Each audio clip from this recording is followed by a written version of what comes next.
mute and you can call the meeting to order. It's the same. Oh, hold on one I second. guess just tell me when to start talking. We're good. We're good. Yeah. Okay. Well, hi, everybody. My name's Sarah Waters. I'm here to chair our meeting today for the Affordable Housing Board. Monty Sokup is traveling and not available, so I will be running the meeting. And so I'd like to call this meeting to order, and then we will do roll call to start. And so Karen Willie.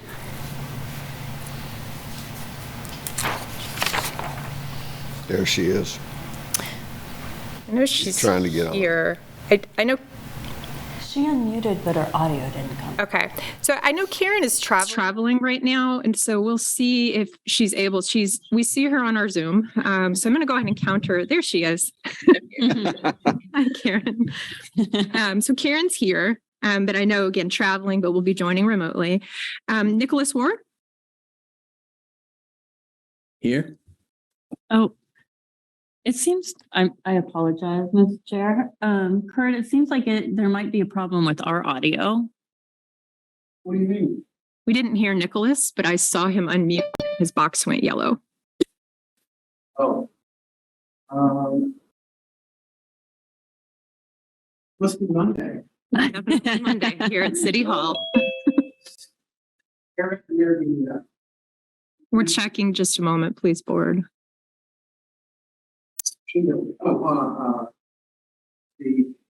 This one? Yes. Is that better? Nice. Yeah, all right. Here. Nicholas, awesome. Thank you. Phil Engelhardt, Here. Mark Bueller, Bueller. Here. Christina Gentry, Here. Erica Zimmerman. Don't see Erica. Dana Ortiz, Here. Shannon Lowry. Not seeing Shannon. Edith Guffey, Here. Thomas Howe. Here. Monty Sokup is not here today. Trent Santee. Not seeing Trent yet. All right. Well, that's quorum. So we do have enough members present. So that's outstanding. We'll continue our meeting. I'm now going to turn it over to Leah Roseland to give the updates due to our hybrid format meeting today. Thank you, Ms. Chair. Good morning, everyone. This is Leah Roseland, a housing administrator. I have a few housekeeping items for this hybrid meeting. This meeting is being recorded and broadcast on the city's YouTube channel and cable channel 25. Please remember to mute yourself during the meeting when you are not speaking. The chat function for this public meeting is disabled. All chats will go directly to me. Unless you are participating during the meeting, please turn your video off. This allows the active meeting participants to be seen on the screen. You will still be able to hear the meeting. When you are participating, please turn your video on. If you have any trouble, you can send me a chat. The city reserves the right to mute people or turn individual videos off to minimize distractions during the meeting. And I will now make a few notes on public comment. When the chair calls for public comment, individuals attending in person should approach the podium to indicate they wish to speak. The podium can be raised and lowered, and we encourage you to use this feature to ensure your comments are heard. Individuals participating via Zoom should use the raise hand function to indicate they wish to speak. Excuse me. Please leave your virtual hand raised until you are called on. Individuals will be called on in the order they appear on the host meeting screen. Please state your name before speaking, and all comments will be limited to 3 minutes. Thank you so much, and I'll now turn the meeting over to Ms. Waters. Thank you, Leah. I would like to note that Shannon Lowry has joined us. Hi, Shannon. Welcome. So there she is with her pageant wave. Very nice. And so, all right, we have quite a few things on our agenda today. I think some will maybe be a little bit more discussion. As this is the first meeting that I have chaired, Leah is going to help me out, maybe more than would help our chair, Monty Sokup. But looking forward to some additional discussion. Before we go forward, however, I want to note there was one public comment that was part of our agenda packet. And so members, please make sure that you review that. And then is there any additional public comment virtually? I'm not seeing anyone, but we'll take a pause. Right, and there is no one here at City Hall. And so we will go ahead and move forward with our agenda to item B. So we have two different sets of minutes to look for approval on today. We will start with our committee meeting that was on February 13th, our general meeting. Any comments on the minutes, or could I get a motion to have those minutes approved?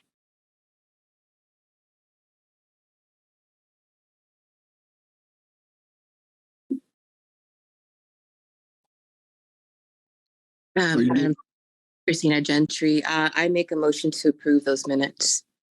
Okay, thank you. Edith Guffey, I second. And so Christina's approved to move, approve. Edith with a second. Any last discussion before I call roll? Okay, well, let's move forward to approve those minutes. We will do this on roll call, same order that I started with. And so let's start with Karen Willie. I will abstain since I was not marked as being present for that meeting. Okay. Nicholas Ward. That's for January, correct? No, it's the February minutes. Okay, February. Okay, I approve. Bill Engelhardt. Approve. Mark Bueller. Was I here for that? You were not, but if you've reviewed the minutes, you are able to vote on this today. You don't have to. I'll approve them. Okay. Christina Gentry. I approve. Dana Ortiz. Approve. Shannon Oury. Approve. Edith Guffey. Approve. Thomas Howe. Approve. And then Sarah Waters approve. So that 9 approvals, 1 abstention. And so thank you. Those minutes are now approved. We will now move forward to the minutes from our March 7th retreat. So just last week, without an outstanding conversation, I think, at that meeting with all members present. And so can I get a motion to approve those minutes from last week, please? Shannon Oury, so moved. Thomas Howe, second. Okay, thank you, Shannon and Thomas. Any discussion on the minutes from last week's retreat? All right, so let's move to approval of those and our roll call vote. Karen Willie. I approve. Nicholas Ward. Approve. Bill Engelhardt. Approve. Mark Bueller. Approve. Christina Gentry. Approve. Dana Ortiz. Approve. Shannon Oury. Approve. Edith Guffey. Approve. Thomas Howe. Yes. And Sarah Waters with approve. So 10, I think that time, if I counted correctly. 10 votes to approve last week's meetings minutes. Thank you, everyone. All right, making sure we haven't had anyone else join us a little bit delayed. Okay, well, let's move forward to this week's agenda items. Item 1 on our agenda is our new member welcome and introductions. I do think that we covered this at last week's retreat, but would like to officially welcome Karen to her first Monday AHAB meeting. So Karen Willie, as well as Mark Bueller, also to his first AHAB meeting here with all of us. And so everybody's bios and who you're representing is, of course, online. And so we'll go ahead and just move straight on forward since we had a little bit more formal introduction at last week's meeting. At this point, we are ready for agenda item 2 to consider approving the 2022 Affordable Housing Board Annual Report. We did review this at last month's meeting.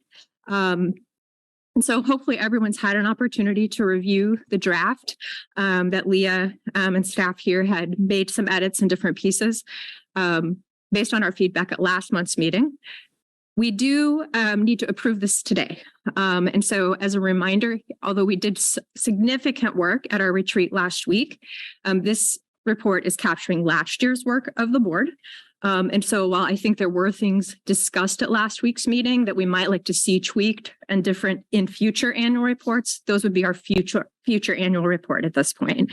So I will open it now to see if there's any discussion or if there's things as you've been able to review that you feel need additional consideration. I think those are the main pieces for this particular item that we need to talk about. So, but any discussion, any comments, review from our board members here?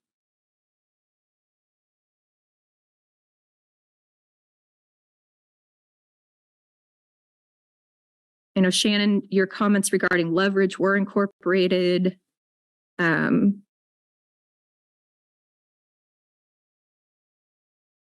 are some pieces where there are some items with no leverage. And so, so it couldn't be done in every single goal, but I think we caught the ones for sure that we're able to do that on.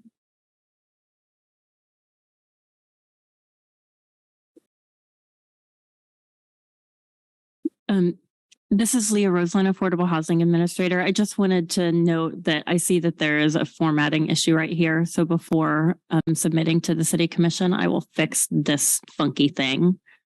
Otherwise, the other requests that were made were to make clear the years that are being noted for the number of units that, or the progress toward our goals. So I added the years to make that clear.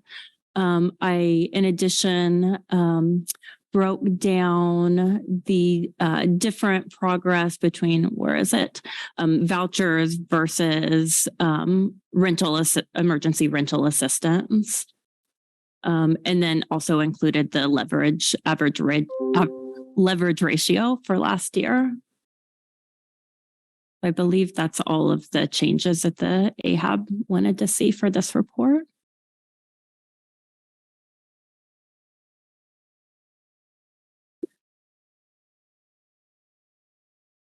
All right, well, we do need to approve this. So as folks are looking at that, I would be willing and interested in a motion to approve this unless there are any additional comments or things that you feel need a really minor tweak or update at this point. I move we accept the annual report. Thank you, Thomas. I second it. Dana Second by Ortiz, family business. Thank you, Dana. Any last comment? All right. Oh, yeah, Dana. I just wanted to thank the city for putting this together. It was an amazing amount of work, and it's really a very impressive report. And also thank all of the members of this committee with the hard work that we've done. It's kind of nice to see it in a summary format like this, and there's some good work going on in our community. Go ahead, Edith.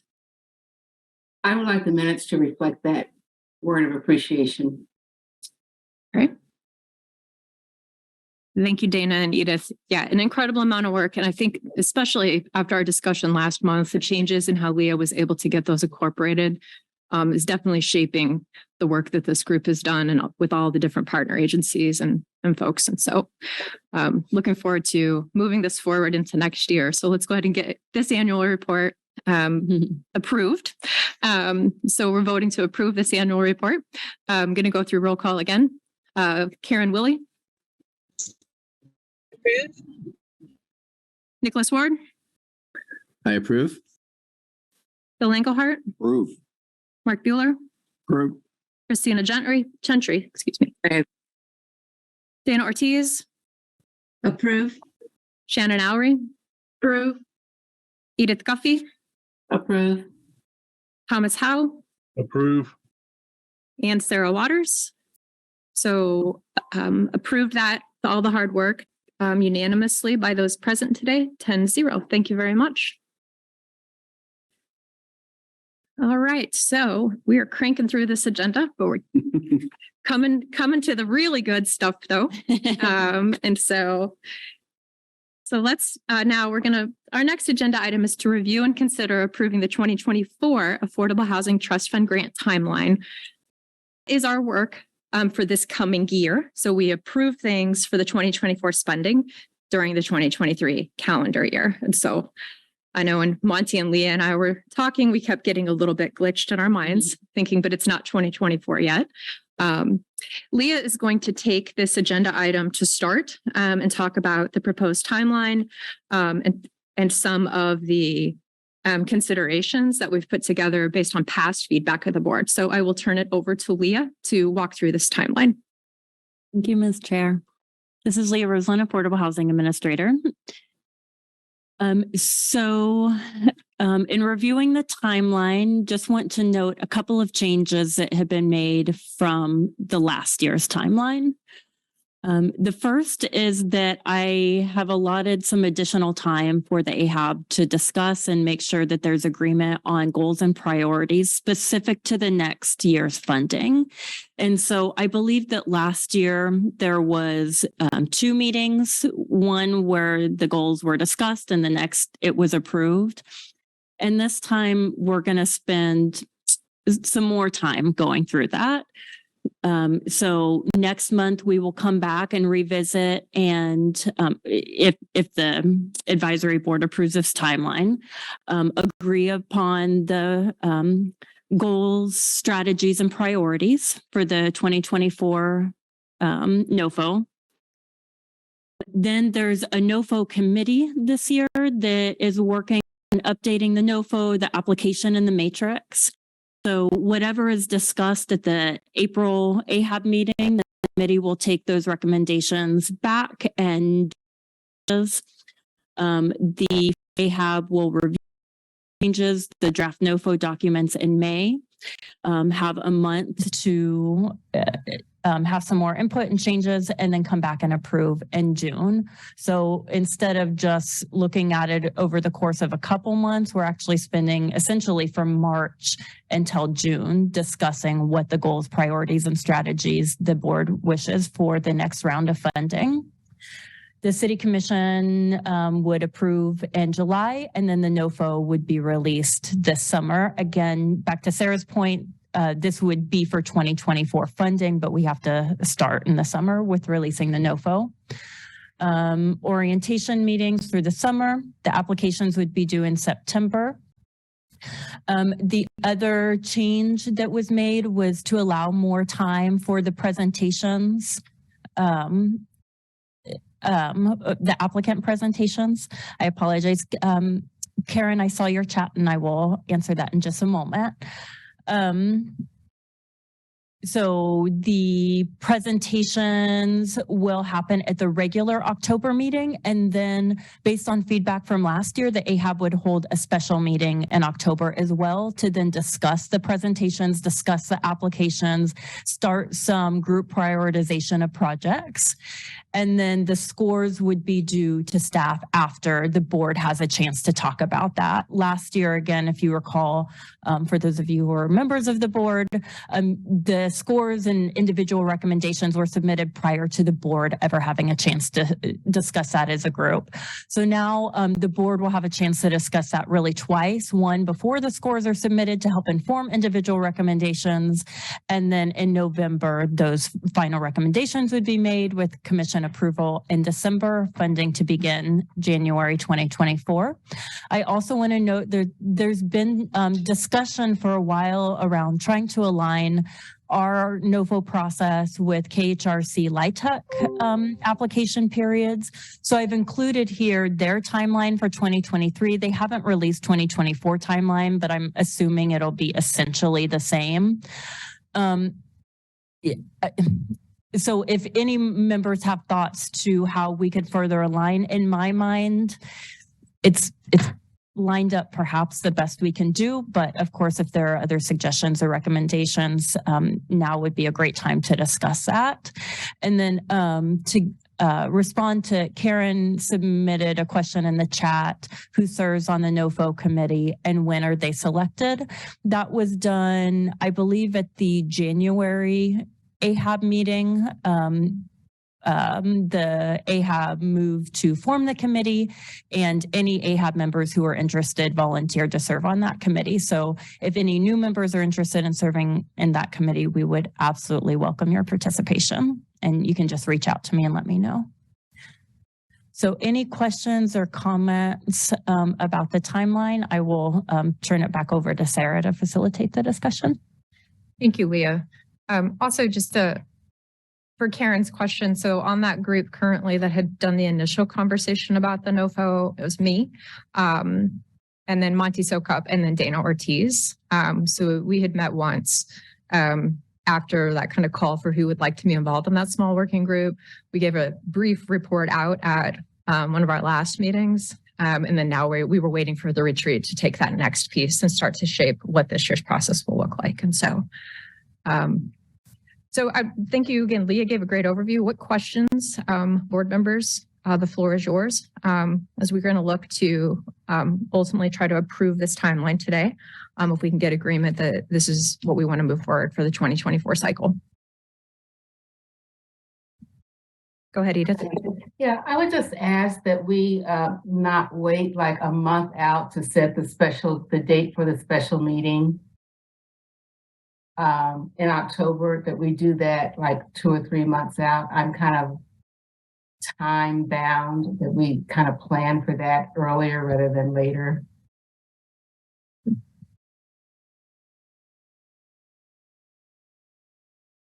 good to me.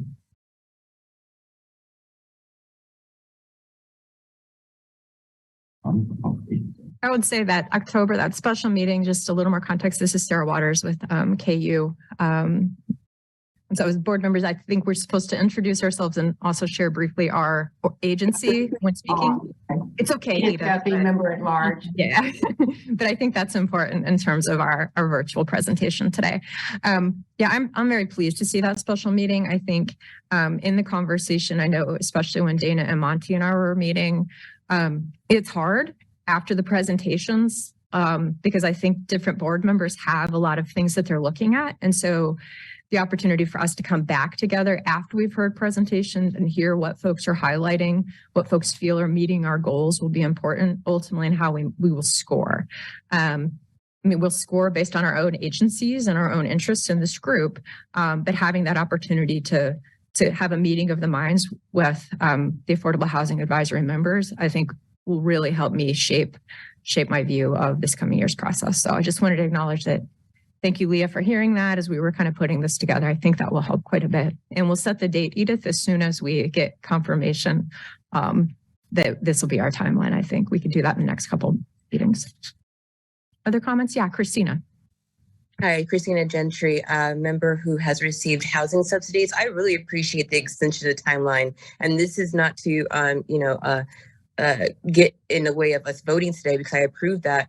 I just wonder if there's been discussion in the past because of the board's interest and special interest. Has there been discussion on addressing some of the conflict of interest that occur? Because I recognize there's so much valuable knowledge that exists in our representatives here. And oftentimes we have to recuse those votes because of the special interest, the conflict of interest involved. So I love this time extension. I wonder if there's also discussion on how maybe we can have other representatives in spaces to speak on some of the applicants who come from, say, tenants and homeowners, or they come from other entities that represent the space in here. So that's a side note comment for further discussion, but kudos to the committees to working on extending the timeline. Thank you, Christina. This is Leah Roseland, Affordable Housing Administrator. In terms of the conflict of interest question, AHAB members may recall that the AHAB did move, I believe, during the summer to put that question to the City Commission and requested that the City Commission review membership and come back with a statement regarding conflict of interest in membership. And the Commission opted to wait on making further discussing or making any changes in membership, making any statements regarding conflict of interest until the full City of Lawrence like board review process is finalized, since that's happening with all boards. And then after decisions are made with what happens with advisory boards, then if needed to come back and look at AHAB specifically. Unless anything changes, then I would suggest we follow the same recommendations that the city attorney's office has given, which is that if they're applicants, that they must recuse themselves, and that's a conflict of interest. But simply being a part of a nonprofit who does affordable housing does not constitute a conflict of interest, and that the members are seated in those positions for their expertise, and that unless there's an application from an organization that's represented on the board, then those perspectives are welcome, and that there's not a conflict. So I hope that answers your question. So I'm sorry, Nicholas, to pick on you, but we don't know if Tenants to Homeowners is going to submit an application. If they do, then Nicholas would have to recuse himself. If they don't, we would welcome him into that recommendation and conversation. Thank you, Leah. Go ahead, Mark. Mark Bueller, Chamber of Commerce. So we have asked the city attorney, have we not, We have. to weigh in on this, and you've summarized what they've told us. I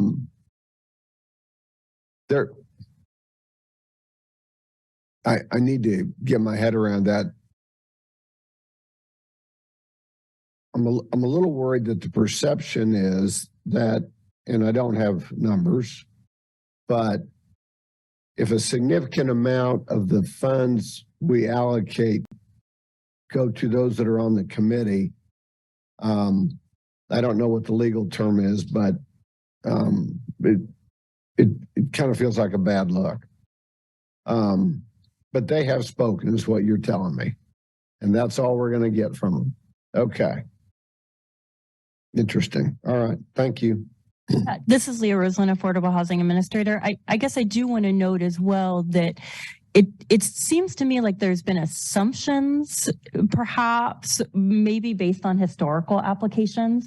Last year, the only funded project that was represented on the board was a county project. So the county commissioner had to recuse herself from voting. But none of the other nonprofits on the board submitted projects or were funded. So Tenants to Homeowners, the Housing Authority, Habitat, I'm missing one, Family Promise, did not submit applications. And you're referring to last year? That's correct. Previous years, is it necessarily the same?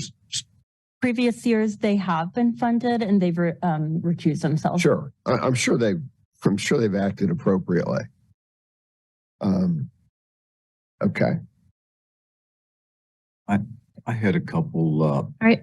Thank you, Mark. Phil Engelhardt, member at large. I had a couple questions. First one being the alignment of the LIHTC with the NOFO calendar for this year.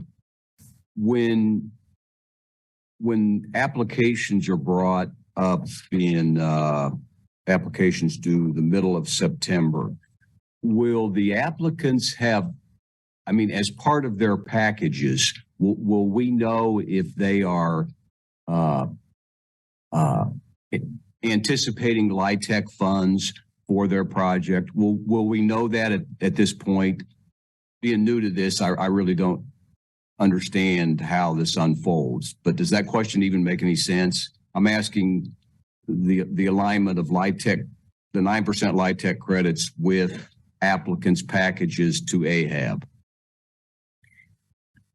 This is Leah Roslin, Affordable Housing Administrator. We would not know who was awarded in 2024, but we would know who submitted LIHTC applications. So if you look at the 9%, Right. It says June. right, and our application, so that would be June following September. So it'd be June 2024. Right, and Oh, okay, that would be, Yeah, I apologize. I know the 2023 dates, it's just that that's all they had. okay. So, yeah. So their awards will not be until June 2024 before they know whether or not they will qualify. So their applications in September of this year will not have knowledge of that. If they're awarded, we will know if they're submitting for 2024 Live Right. Tech. We'll know if they were invited to submit full applications, not what, or if they were awarded. But if they submitted for 2023 Live Tech, then we will know. So it depends on if they're applying for or awarded 2023 or 2024. Yeah, I was thinking ahead to 2024 since that's what we're considering. Yeah. So, okay. That's So it could be though that projects are applying for 2023 funding, and then after they're awarded, we'll submit trust fund application after being awarded. We've seen it both ways. okay. That was my first question, and I don't want to dominate the time here, but my second question is the applicant orientation meetings, July and August. Are those during the regular AHAB Monday meeting? Is that when those are going to take place? No, those, this is Leah Roseland, Affordable Housing Administrator. The applicant orientations are just one-on-one with me, actually, and I just schedule them with each individual applicant at a time. Oh, okay. Convenient for them. Okay. So AHAB really isn't, as a board, isn't involved in those. Yeah. Okay. Those orientation meetings, as Sarah Waters with KU, are to just help the applicants also hit all the major points and to understand how to submit their NOFO application. And so we felt, some of the agencies that have done this before, have some idea, but we also want to make sure we have plenty of opportunity for new folks and agencies and different folks to have that dedicated time so Leah can highlight some of the specifics, especially as we'll be identifying our goals and what we're looking for. So to kind of have that one-to-one opportunity to have the most successful application for our group then to ultimately review and not to leave folks out there trying to figure it out all on their own. And so, Okay. like, some know grant writing is complicated, and if you've never done it, yeah, I'll let you do it. yeah, let somebody else, right? Edith, I see your hand. Go ahead, please. Edith Guppy, member at large. Is this the time that people who are actually just inquiring about what this is all about and how you do it, is this the time that they would inquire? That applicant orientation seems to imply that they have already decided and this is telling them how to do it. Where do they inquire about if this is for me? Where we talked about recruiting, marketing, where does that begin? This is Leah Roseland, Affordable Housing Administrator. That would begin in July when the NOFO is released. So when we release the NOFO, I have a list of personal contacts that are affordable housing developers that I send it to individually. We also send it out through a city press release. It's included in Lawrence Journal World and the Lawrence Times, and it gets posted on various listservs, community forums, etc. And applicants are welcome and encouraged and do reach out to me at any point through the process. This is not to in any way imply that I'm only available to meet with potential applicants during those months, just that that's a specific period we have designated. But I can make that more clear if it needs to be more clear. But to answer, that's kind of a lot of what I do in my everyday job is work with affordable housing developers and help, to help them be successful in our community. Hold on. Edith, go ahead. No, I just said thank you. Before I go to you, Mark, I think this is Sarah Waters. I think the other thing I heard, Edith, though, is there may be an opportunity as we're shaping our goals from the retreat where we could do another marketing plug or a marketing pitch, casting that out there prior to that July timeframe. And so that's what I was hearing in terms of as we shape that NOFO and how we will, we could tell folks it's coming maybe as early as May. Or be getting different agencies and getting different pieces that would complement all of this context Leah already has, so that we cast the net as widely as possible, inviting people to those July and August conversations at the latest, right, in terms of shaping and presenting then their proposal to us. And so, Mark. Thank you. Mark Bueller, Chamber of Commerce. I second that. That's what I was going to say. There are entities and groups, whether it be neighborhoods, whether it be builders, realtors, that kind of awareness is would do us well. And those entities meet on pretty consistent monthly basis. I don't know if we've ever thought taking our show on the road or not, but I think any awareness that we can provide would be a really good idea. Thank you.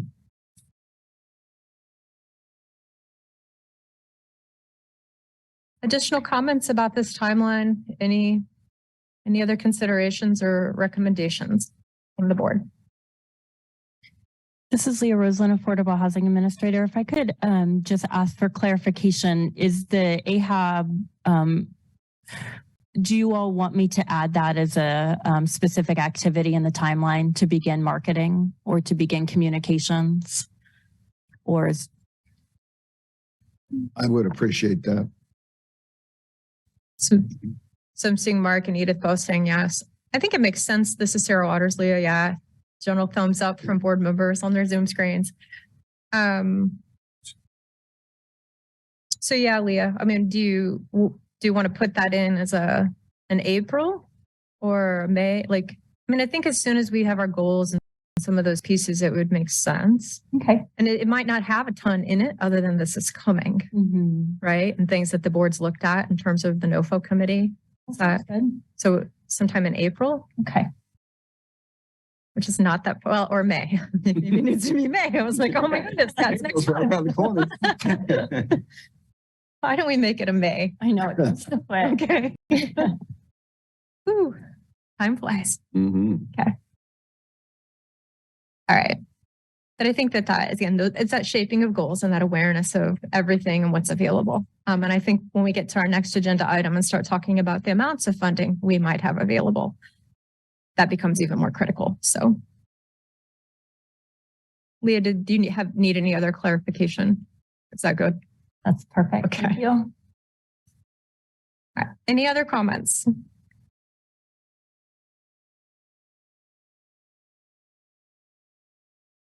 Well, I would be happy to entertain a motion to approve this timeline then. If someone go ahead, Dana.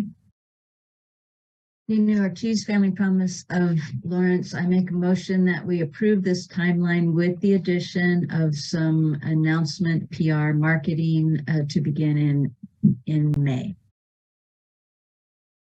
Thank you, Dana. Edith Duffy, Member at Large. I second. Thank you, Dana and Edith. I gotta find my list of everybody's names again. Hold on. All right. Any last discussion before we call? All right. Well, we will now do a roll call for approval of this agenda item. Karen Willie. I approve. Nicholas Ward. I approve. Phil Engelhardt. Approve. Mark Bueller. Aye. Christina Gentry. I approve. Dana Ortiz. Approve. Shannon Oury. Approve. Edith Guffey. Approve. Thomas Howe. Approve. And Sarah Waters approve. So our 2024 timeline passes 10-0. Outstanding. Now let the real work begin. So, all righty. We're moving on to agenda item 4. And today, this is a discussion. We are not looking to approve for approval on this particular item, just as a point of clarification. So trying to get a bunch of feedback out and get all of the board's different thoughts. Leah is going to go over this for us. Materials are in your board packets. But we need to look at all of the funding and what we are expecting in terms of the rollover funds that are coming in or that are already available, as well as what the estimated sales tax money will look like from the affordable housing tax. We also have CIP funds, which are different, but kind of fold into this. So that is the next agenda item, but I think we're going to have to end up discussing these probably together. And so, Leah, I'm going to go ahead and turn it over to you then to walk through the amounts, but ultimately we'll get Leah's initial pieces. I have a comment then based on some earlier review of this with Monty as we were looking at it, and then we'll kick it into full discussion just to get people's general thoughts about how she would move forward with 2024 funding. Leah? Thank you, Ms. Chair. This is Leah Roseland, Affordable Housing Administrator. So I'm going to share this. So want to express my gratitude to Sarah and Monty for feedback on how to make this more clear. So I did an update where I tried to make it more clear what funds coming up the AHAB has to work with, specifically in 2024. So I'm just going to review this really quickly. So first, there's the Affordable Housing Trust Funds held in reserve balance that at any time the AHAB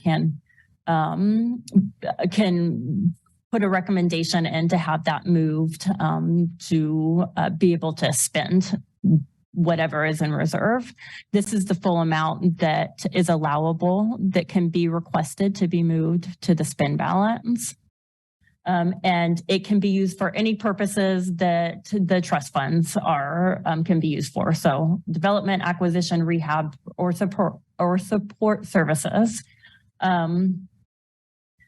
So again, that's just sitting in reserve that can be utilized for 2024. The full amount can be moved, a partial amount can be moved, or none of it can be moved. That's a decision the AHAB will need to make.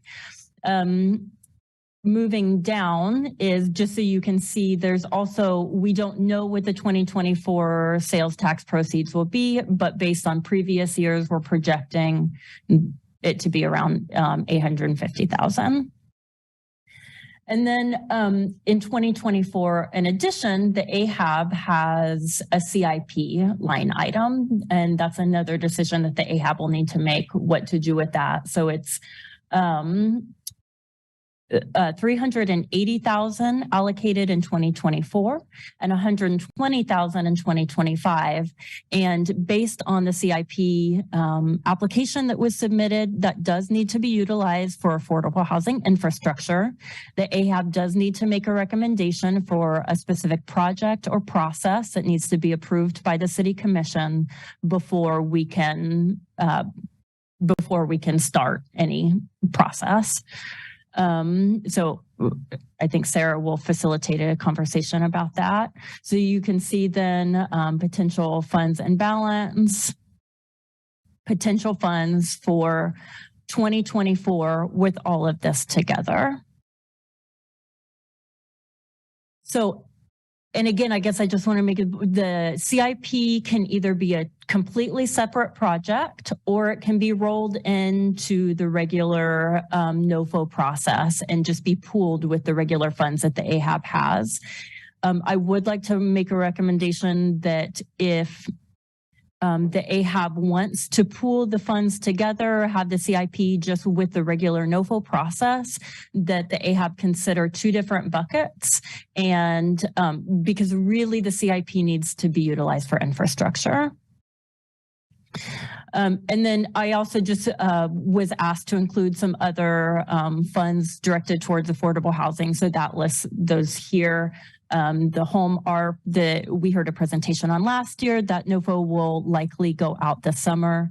There's the CDBG and home, regular allocations through the city. The AHAB will look at those and approve recommendations at the next April meeting.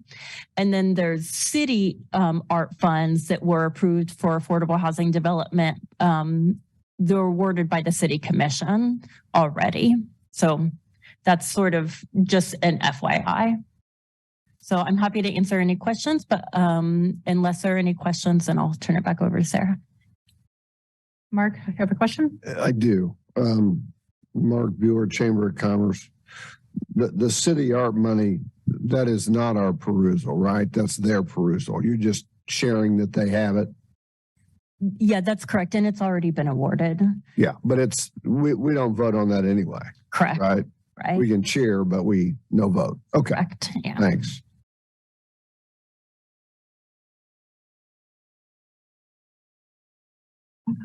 Okay. So, we're going to open this to discussion. I think a couple of things that I have in notes that I wanted to share before we get people's just general thoughts. And I'll kind of help guide what the general thought bucket we're looking to maybe be in. But I think knowing this rollover is here, one of the things that we talked about was whether or not some of those projects we hadn't funded should be funded. But it's already been done. So from the 2023 cycle, it's important to know that that's where the city did use some ARP funds.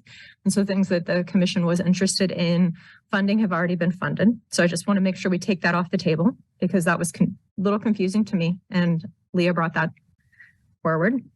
A couple of things that we want to make sure that we have some discussion about and really dig into this in terms of timing. But that the CIP funds and where we fit those into our timeframe, as Leah said. And so do we consider those funds in our next NOFO, like pros and cons, maybe back and forth about that. But also, I think it's really important, as we've talked about this a little bit, we're going to talk about recommendations about how much our 2024, how much money is available in our next review cycle, in our awards. We want to be cautious, and we probably want to be mindful of the estimates on the 2024 sales tax is just an estimate. And so we're anticipating a 2024 $850,000. And then we could think about that also for next year in terms of another $850,000. However, we do also need to be mindful that the funds earned on sales tax may change with the changes in food tax that are coming through statewide. And so next year, we think likely we will not have the same amount of sales tax because the food tax is shifting in Kansas for everybody. So kind of throwing that out there because when we start thinking about the $1.98 million that's available, we may want to hold some of that with the notion that we would supplement the 2025 cycle with those funds as we're making recommendations or thinking about what the buckets are. So it's likely not in all of the 1.9 million. I definitely, as I've thought about this, don't think 1.9 plus 850 plus whatever CIP we want to put in earmarked. We want to be cautious so that next year's funding cycle might have some of that rollover already in it, if that makes sense. Leah, did I get that? Okay. Yeah, Just thank you. sure. Thank you. So those are the couple of things that Monty and I had discussed a little bit, just kind of thinking about how we would think to shape this. But of course, this is our board's decision and discussion. And so what other questions or considerations do different members have? I open the floor for discussion.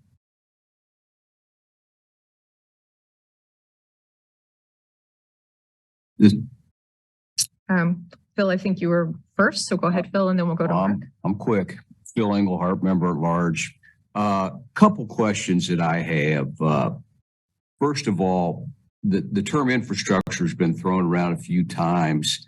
Let's get as reasonably good definition of what constitutes infrastructure as we can, so that when we're talking about moving forward with CIP money, that we understand what infrastructure can be. That's question number one. I'd like to hear whoever speak to that. Oh, okay, well, this is Sarah Waters. I do think that already exists in the CIP application. And so I don't know, Leah, if you have, because those funds have already been awarded through that process. So I don't know if Leah, that's something you could pull up. But in terms of what the dedicated CIP funds are and what that could fund, that is tied into the application that the city of Lawrence was awarded. And then if the board wanted to think about broadening, we could broaden on our own definition, but it would be, we couldn't do that with those funds already awarded under the separate application. I see Nicholas saying yes. But Nicholas, other thoughts, again, not to call you out. Oh, I'm out. No, I mean, he just understands that stuff. So, all right. Okay.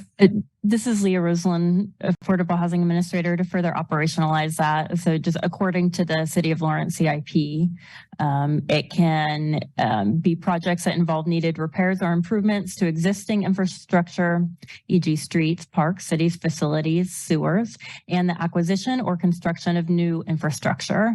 The examples they give are fire stations, traffic signals, roundabouts, et cetera. Ours would be affordable housing development. So fairly broad, really. But it would need to be, again, used for either new development, rehab of current infrastructure, or doing infrastructure work that would enable affordable housing developments to go up in that area. Does that help with clarity, Paul? Honestly, no. Okay. I mean, I have never really been able to find the project detail sheet for AH1-0002. Oh, I included it, I thought. Well, you know, Yeah, it's right here. where do I click on so that I can see it? Because I haven't. This is Leah Roseland, Affordable Housing Administrator. It is linked on agenda item C5, AH-23-0001. That was the application that was submitted by the AHAB for the CIP. And so it's very broad based on what the AHAB recommendation was. And so that gives a lot of leeway to the AHAB to design and develop a specific project with city commission approval. So it might, I'm wondering if perhaps Sarah or another AHAB member might like to mention an example of projects that were discussed when the AHAB moved to submit that application that might help with some specificity, or I'm happy to. Somebody's memory better than mine. So, yeah, I mean, I think it's about streets sometimes, although I don't want to mispronounce or speak. Does anyone remember? Or Leah, you might have to be the voice of memory here.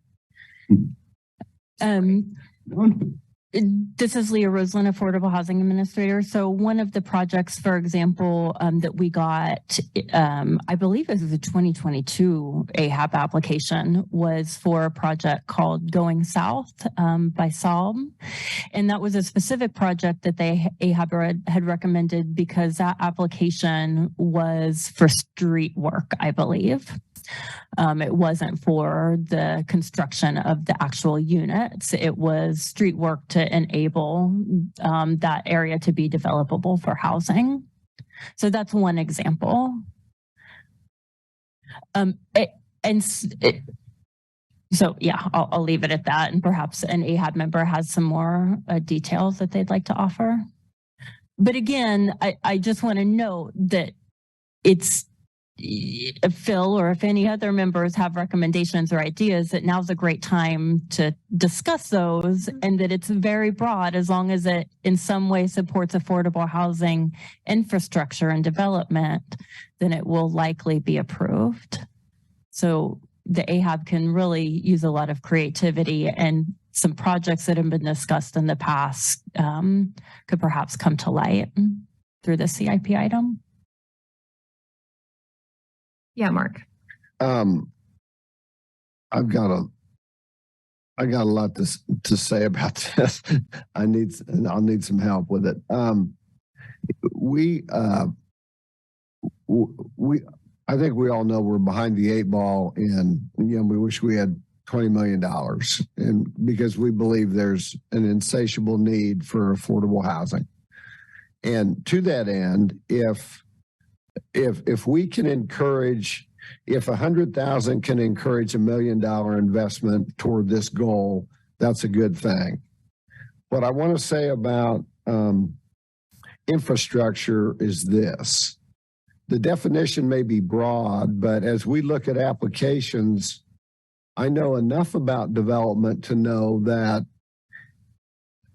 many projects can't happen because we don't have something previously needed, whether it be a water line, a sewer line, a pump station, a this or that.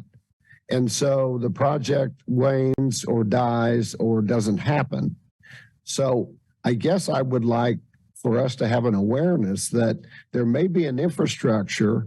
If a street or a sewer can create 25 lots available for the goal we have, that's way more important to me than helping a traffic problem with streetlights, with a stop sign.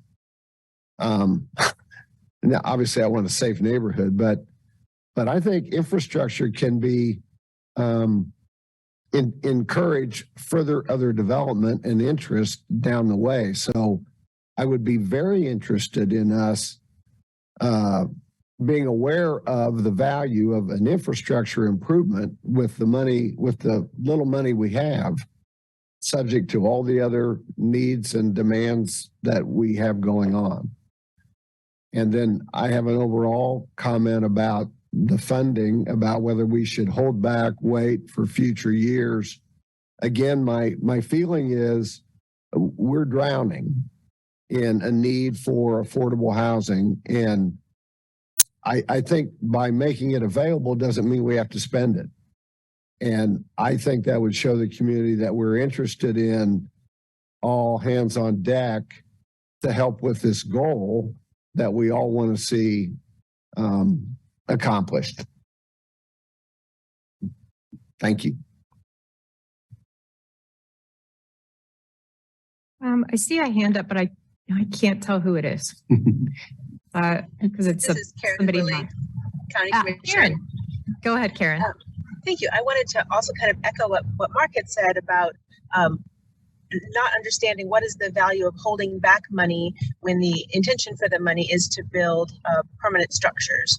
So I'm new to this work in terms of being on the board here, but Madam Chair, maybe you could talk about why you thought that might be of value, and if we can talk about that, because otherwise kind of my thought process goes with Mark Bueller also, that sooner is better than later in terms of building projects. While I have signal, I'll get to my other point, and that was about the infrastructure projects and maybe holding out the possibility that our funds could be matching funds for like a larger base grant or something else that a developer might look to use those matching funds than to put in an application for much larger dollars for infrastructure. So those are my points. Thank you, Karen. There's a few different things that have been asked there, and I'm happy to speak, but are there others that want to respond to anything that Karen or Mark have said first? Go ahead, Edith. Yeah, Edith Guppy, member at large. I don't disagree with either of those statements. I think only at the last meeting or two meetings before that was I aware of the reserve funds, and we put it off until later till we had time to discuss it about using it. And the CIP money is new for us, so we had requested that we have access to the CIP money. And I think the Going South project was a real eye-opener of how much we needed the infrastructure money, and that we could make a difference by helping with infrastructure money. So I am 100% on board with this. Nicholas Ward with Tenants to Homeowners. I just wanted to chime in and say, I guess from thinking about AHAB, that we have some kind of rubric or expectation if we're funding. I know that our CIP dollars that we award would be specified towards affordable housing. But if we're giving a project $100,000, or if we're giving a project in a different funding cycle at some point $500,000, that we have some kind of expectation for the amount of money we're giving, the amount of affordable housing that we're receiving within that development. Because I think there certainly won't be a problem of folks requesting the dollars for infrastructure. But what are we getting back in return on that for affordable housing?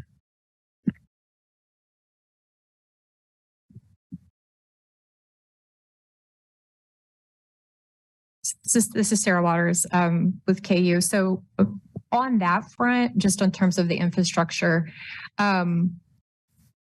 so one of the things that we thought we might do today, but the deadline has already passed, was to consider what CIP funding the city of Lawrence might request or apply for the 24 to 28 cycle. But based on when the application became live and the deadline was, we weren't going to be able to meet the deadline to make that request for CIP funds for the next year. So we're targeting now CIP at some point during the next application cycle. So for context, but here's my but. I think in what's being talked about here, to Nicholas's point, because that's kind of where my head was going. So we know we've got the dedicated CIP with the 380 and then the 120,000, right? But we could take some of our trust funds and also put it into CIP or a similar bucket. But what is the criteria for us to do that? And that's to Nicholas's point. And I think what we got caught on the SOL presentation before was the permanent affordability. And so, we give a developer a certain amount of funds to get the road there, or to get the water line or whatever it is that meets infrastructure. But then what is the affordability or the permanence of the affordability on the back that we would say is supporting this board's mission? So wondering if, Leah, we've talked about this and we've looked about this a few times, but at some point over the next few meetings or a couple of meetings, if the city staff could potentially identify spaces where infrastructure is deficient or where there's land and, if only we had this there, it might open that up. Because we know we've seen that before, if I'm making sense. From the city in terms of where there's land, where there's opportunity, but something's missing. Possible, Leah, that we could get a list or ideas generated so we could look at it to see if we wanted to set, because the whole goal here would be that we would be potentially thinking about dedicated funds for our 2024 NOFO process that could also be towards infrastructure. Just throwing that out there. This is Leah Roseland, Affordable Housing Administrator. So a couple of thoughts about that. If the AHAB wanted to look at a list of locations where infrastructure could potentially help leverage affordable housing development, then I would recommend that is contained to city-owned property, that we're not looking at privately owned property, and that we actually just go back to the memo that was generated in 2022 that the AHAB looked at that identified city-owned land that could potentially be utilized for affordable housing development. And for the members that were around at that time may recall that a lot of those spaces that the city owns that could potentially be used for affordable housing development, it is infrastructure that is making that undevelopable, essentially. But I will also note, and I'm happy to bring that memo back and we can have further discussion about it, that the infrastructure costs are quite significant in the millions. And so that's something else for the AHAB to consider is, right, 380,000 and perhaps the infrastructure need is 2.5 million, for example. So that's just one point for the AHAB to consider. And if you'd like me to bring that list back, I'm absolutely happy to do so. The other thing that the AHAB has discussed in terms of supporting private developers is doing an RFP. So an RFP can be much more specific to Nicholas's point about what the AHAB would expect in terms of leveraging affordable housing. And then we can just see applications and the AHAB can evaluate based on the merits and criteria that they set forth to support privately owned property as well. So I think that's one thing that it would be really helpful to get guidance on if possible this month or next. Thank you, Leah. Shannon, I saw that you'd unmuted. Did you have a comment you wanted to come in with? Is this a good time? Yeah, I mean, the only thing that I'd like to add is that sometimes I mean, we could maybe put some of these pieces together, because I remember before we had the Affordable Housing Trust, the Polar came in and asked for some sewer upgrades or water upgrades over there from the city, which would have been the CIP. And so I don't know if there is a mechanism to say, hey, we're doing this affordable project, but we also need to connect. And can we put a request for funding in for some of your CIP dollars, because we need to connect to the sewers, or we don't have sidewalks and we're trying to, some of those kind of things. So, I mean, that is another possibility. Because of the limited amount of funds, I don't think we're going to do all the CIP for any major development, but it may be that some of these little projects have a particular CIP need that they could ask for a second bucket of funding. Question. Go ahead, Phil. Yeah, Phil Engelhardt, member at large. I wanted to pick up on what Shannon said, because I tend to think at the micro scale in many cases. And the question that I have for Nicholas and Leah and whomever is, when affordable units are put in, is the developer putting them in responsible for driveway aprons and sidewalks and things like that? Is that part of the cost burden that they are bearing? If it is, then it seems to me like spreading out these very limited CIP dollars toward concrete. I'm not a big concrete fan by any means, but spreading out limited CIP dollars to help defray those costs to developers might be a profitable thing to look at. But I don't know if they're paying for those right now or not. So that's my basic question and my comment with respect to CIP. $380K is not very much money at all when you're talking about infrastructure. Be quiet. No, you're fine. Nicholas, can you answer that? Trent's not here from a builder's, Lawrence Home Builders, but. Yeah, I think in our experience that we are paying for those, and sidewalks sometimes we pay for twice, because I think there's a requirement usually that we have them in, and then if we're doing extra work on the site, we still have to bring kind of heavier machines over to put gravel or other things in, and it breaks the sidewalk. So then we do those pieces that break a second time. So there are definitely costs associated with that, and we are doing the concrete work for driveway aprons, sidewalks, and then also when we're doing, I guess, pieces like Michigan or Harper, we're changing it up a little bit, where we're going from there being a single unit on there to multiple units. So there's significant sewer and other things that go along with that I don't know if at that scale that would be applicable for a CIP, but I think it's definitely infrastructure for a development like that. This is Leah Roseland, Affordable Housing Administrator. I do want to just note that private developers are also welcome to submit their own CIP items. So that's not something that the AHAB would need to do on behalf of a specific project that would result in market rate housing, for example. Could you say that again, Leah? I'm sorry. Developers, so Shannon had mentioned the polar loss. So developers can submit their own CIP item requests. That doesn't have to go through the AHAB. So if there is a private developer with a project that meets different city goals, that they can submit that on their own as well. And so I guess I just say that to encourage that we think how it will be leveraged towards affordable housing projects specifically. And that, yeah. And that could be the AHAB sort of envisioning an AHAB project for future affordable housing development. And again, getting very specific about what the AHAB would like to see, whether it's a specific parcel that the AHAB would like to perhaps recommend to the city commission to designate for affordable housing.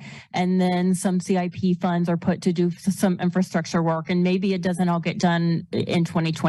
Maybe that's over the course of several years.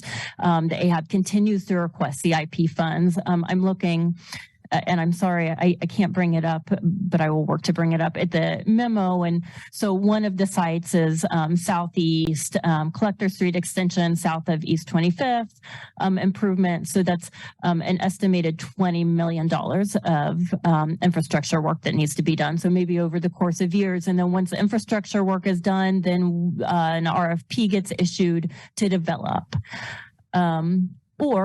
So that would be a multi-year project that the AHAB is really taking ownership of and moving forward. Or again, it could be being very specific about what the AHAB would like to see from a private developer, nonprofit developer, and coming up with sort of the formula for what the exchange would be for affordable housing and supporting a specific development that's already being planned to move forward. I hope that offers a little clarity. This is Sarah Waters. Leah, you had asked earlier about what you were just referencing again. And so that list of projects and spaces, the city-owned property that has some infrastructure deficiencies, maybe to be able to be developed. So I do think it would be a good idea as part of our April agenda, if that could be relinked or looked at again, just for context of everybody here kind of being able to see scope and where that would fit in then with what our board wants to do with our goals as we're moving forward, just in terms of what you just shared too as an opportunity for consideration. So let's plan to do that in terms of future CIP, our infrastructure projects around and how that could be leveraged. There was also a question earlier. Yes, Christina, please go ahead. Thank you, Sarah Waters. This is Christina Gentry, member who has received housing. Yes, I have. I have a couple. No, I'm going to go back, Sarah, to your initial comment and stop talking about utilizing funds and maybe saving to roll over into the next years. I love that idea. I also just really want the board to make sure that we are looking at being adaptive to community needs as we understand them in 2024. We have really structured and talked about some exciting goals at our last week's meeting. I would like for us to be creative and looking for collectives and supporting services that will continue to use the tax dollars immediately if possible. And it sounds like, having anytime all amount monies and reserve balance in 2024 can do some of that work in moving to strategies that look to increase what looks like what makes sense to Lawrence. And what those parameters and those programs are something that we can support to be. So I'm all for to saving and moving forward to 2025, but always in emergency services and making sure that we are constantly looking for how we can support people now. That's really important to me too. So I commend this board for saying to be always trying to look for that. And so I just hope we continue in that vein. Thank you, Christina. This is Sarah Waters again. A couple of folks had asked about my statement earlier as we started this discussion. And so, Monty and I had that conversation about the potential for thinking about a little bit of reserve to move to 25 prior to the retreat last week. And so I think one of the things, though, as we just keep mulling around, and we ultimately will set what the anticipated 2024 dollars are over these next couple of months, I don't know if it's possible, but if we could analyze a little further what we think the sales tax might do. When we've had some preliminary conversations and there's always going to be more projects, right? So again, getting the money out the door, I understand that right now, but also knowing we have some incredible goals that probably going to need to operationalize in 25. And if we spend all of this now, again, the money's out the door and that's great. And next year's cycle will likely be less than $1 million, and could be closer to $500,000 if the sales tax does go down based on food tax. And so I'm just want to be mindful, and just knowing that as we're especially getting out there and marketing, especially getting into maybe different areas, and tapping different partners, that $1 million at least in 2025 to me is a good goal. And right now with sales tax alone, I don't think we would hit that.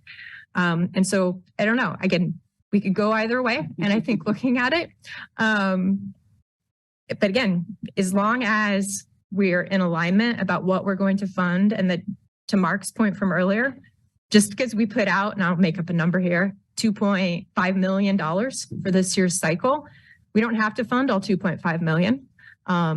We would have to, of course, be able to explain why we didn't fund a proposal that was meeting our goals in some capacity, which is not always the easiest to do.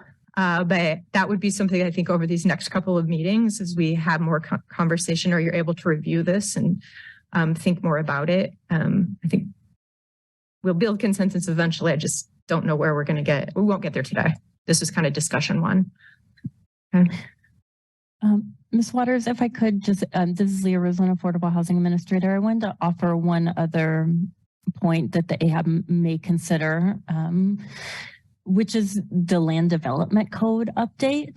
Thank you. And that will likely be finalized, I believe, in early 2025 and take effect. And unfortunately, and this is something that AHAB may wish to discuss more, but unfortunately, until that update is made, unless the commission is willing to do some kind of pilot project or something to support affordable housing in the interim, which has not been, that hasn't happened yet. So unless that happens, we are missing opportunities for more units in this interim period. More units will be able to be developed in all likelihood in the same parcel once a new land development code is implemented. And so just want the AHAB to consider that as one point when you're thinking about how to handle the trust funds in reserve, that those could perhaps be leveraged a little bit more under the new land development code. However, that's not to negate the immediacy of the need now. I appreciate that, Leah. And we will get to this as our last agenda item in this section, but an AHAB group to work on the land development code recommendations. And so we'll be looking to talk about that briefly towards the end of this section and how impactful that could be on the work of this board, so in the community. Are there other comments or things for consideration today? Again, this is a discussion item, kind of getting it all out there. We did not have an end goal or any type of vote today. Go ahead, Phil. Yeah, I just want to say that what Leah just said with respect to the LDC very much aligns with my own thinking that with in terms of splitting up the available pot right now and recognizing the huge immediate need, the idea that we may get more bang for the buck with favorable changes in the LDC down the road. I'm certainly hoping so. That we shepherd a little bit, squirrel away a little bit of that money, hoping that we can get 2 units rather than 1, or 4 units rather than 2, or whatever it might be in 2025 going forward. So that's very much where I'm coming from. Thank you, Phil. Go ahead, Mark. So I'm trying to understand. I think I know what you all are referring to. And if you think the savior for our housing needs in this community is that everybody can put 2 units on 1 lot, I think you're mistaken. But counting on government can be a mistake too. I've been on all sides of that, but that is not the answer to our problems. Land doesn't become free that way. Infrastructure costs don't go away that way. As a matter of fact, the upgrades associated with some of those ideas may mean that the existing sewer has to be replaced too. So if we're gonna, I just hope we don't pin our hopes on a building code and zoning changes that are going to solve the affordable housing problem, because that is, I'm very skeptical of that. I'm skeptical that it's actually going to occur the way some are envisioning it, but that's not what I'm talking about. I'm talking about if it were here today in the vision that some are holding, this game is far from over. And to squirrel money away to wait on building code changes is not how it's not how I do that, but I'm just one of many. So thank you. Dana, go ahead. Yeah, thank you. Along those same lines, and going back to something Christina said earlier in this discussion, just a little point, the primary struggle for families that are graduating through Family Promise is finding affordable, safe, affordable housing to leave a situation of homelessness or leave a housing crisis where they've lost housing for any number of reasons. Lack of somewhere to go.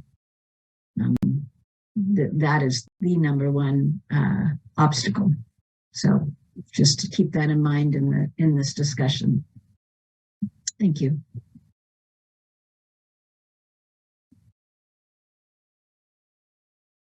Okay, we've spent quite a bit of time on this, but we are also being very efficient with our meeting today. But we are really on agenda items 4 and 5 because we're talking both about the trust funds as well as CIP. So just as a reminder, are there additional thoughts for discussion here? Folks want to get that out for consideration now as we'll kind of mull over this, as we've said, for at least another month. Come back to it.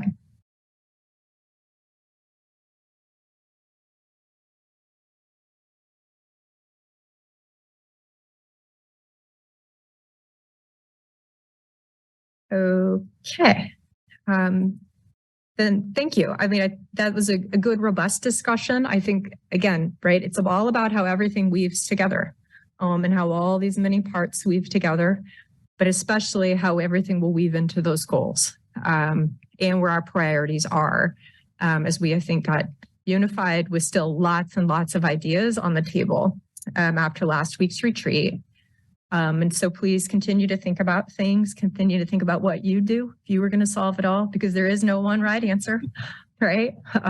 If there was, I guess you'd have to have enough money to fix it, I guess. But certainly the best of intentions and want to be impactful and show that this money is making a difference and creating units, getting people into homes, apartments, the right places, as Dana was saying, so they stay in our community and they can thrive. So I really appreciate that discussion. I'm going to go ahead and move on to agenda item 6. Leah, hold on just a second. Point of order. And ask Will you be taking public comment on this item? Should we do public comment? Okay. Thank you. As the chair in this meeting for this first time, we do have an individual that is now in City Hall for public comment. So I will go ahead and open for public comment on this item. And so if you'd like to come to the podium. Yeah, thank you for your patience about our process today. I thought it might have been at the end of the meeting, at the item, but that's fine. Thank you. It's fine.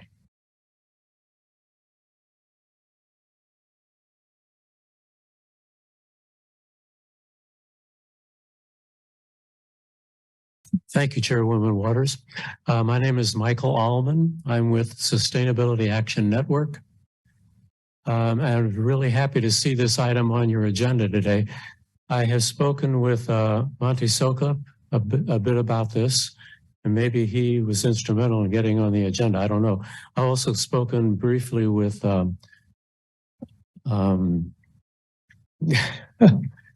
drawing a blank now, Rebecca Buford. So I'm glad to see, that they're interested in this item as well. And in all due respect for Mr. Bueller, and I feel that he doesn't quite understand how the land development code changes could make a big difference in affordability. There are dozens of communities around the country doing just that right now, as well as states. And I don't know what you have on your plate for this, but what we're proposing in the land development code changes, and I've been to any number of their meetings, is the essential elimination of single dwelling zoning. That's what's happening all over the country. Leah's smiling, so apparently you know about that. As far as like the infrastructure costs that will continue, like Mr. Bueller mentioned, yes, they will. But if you have mixed density, mixed use, higher density, 15-minute walkability neighborhoods, that infrastructure is smaller, it costs less. The sewer lines are shorter, fewer pump stations, streets can be narrower, any number of things like that. What we're concerned with, and you've identified obviously, is that as far as existing neighborhoods go, it's really hard to identify sites for affordability that are cost effective. As far as new development goes, there's very little hope in relying on the largesse of a developer to provide lots, any more than one or two lots in 150 lot development for affordability. They may or may not choose to do that, and it's like less than 1%. Those two are not going to get us to the goals that we're trying to achieve here. Mixed use, higher density, walkable neighborhoods can. One of the things that, and I want to point out that the National Association of Home Builders is fully on board with this whole approach. Maybe you've researched that as well. I could forward you some information on that. We're concerned that new developments, whether it's infill new developments or new annexations, particularly the new annexations, are going to be the opportunity for the big changes. If all those new annexations and developments come in as single dwelling, that's a very inefficient use of available, very scarce land. Some people characterize our housing shortage as a shortage of buildable lots. Well, they're talking about single dwelling lots. No, it's an inefficient use of land for single dwelling zoning. Multi-dwelling zoning, duplex, fourplex, townhomes, cluster housing, obviously is a much more efficient use of that land, puts more units per acre. So I don't think I need to go into any more detail here, and I don't want to take up your time, but I think you're looking at that, and I hope you're going to pursue that, and I'd be willing to enter those discussions later if necessary. So thank you for your time. Thank you. Thanks.